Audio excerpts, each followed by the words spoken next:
आज आहे ना इकडं सकाळी सकाळी उठून झोंबले होते इडलीचं बेटर बनवायला. आता आज इडली बनवायची म्हणून कालच तांदूळ आणि उडदाची डाळ भिजत घातली होती बर का. आता हे सगळं ग्राइंड करून झाल्यावर व्यवस्थित मिक्स करून फर्मेट व्हायला ठेवून दिलं. आज उन्हाचा तडाखा थोडासा कमी होता त्यामुळे म्हटलं लगेचच कपडे वॉश करून घ्यावं. असं वाटत होतं की आज पाऊसच येतोय की काय. आज मुलांचे कपडे एवढे सारे पडले होते ना त्यामुळे कपडे वॉश करायला पण बराचसा टाइम गेला. आणि हे झाडं बघून तर असलं छान वाटतंय ना की आपली एवढ्या वर्षाची मेहनत वायाला नाही गेली. कपडे सुकत घातल्यानंतर एक मोठी झोप काढली आणि गेले होते खुशीला आणायला.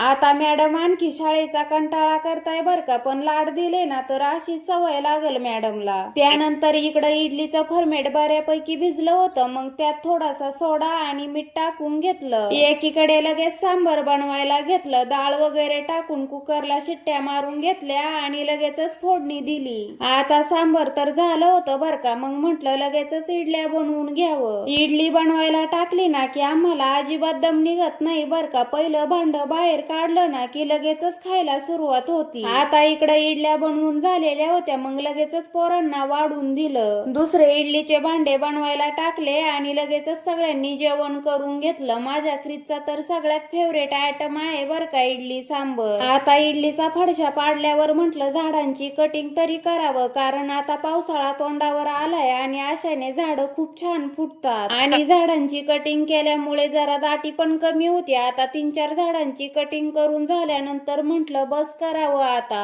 त्यानंतर अंधार पडत आलेला होता आणि मुलांचं चाललं होतं की मम्मी चल फिरायला जाऊ म्हणून. मग काय खाल्लेलं जिरवण्यासाठी फिरत होतो रोडनी. तर आजच्यासाठी एवढंच होतं. पुन्हा भेटूया आपण उद्याच्या ब्लॉग मध्ये. Bye bye.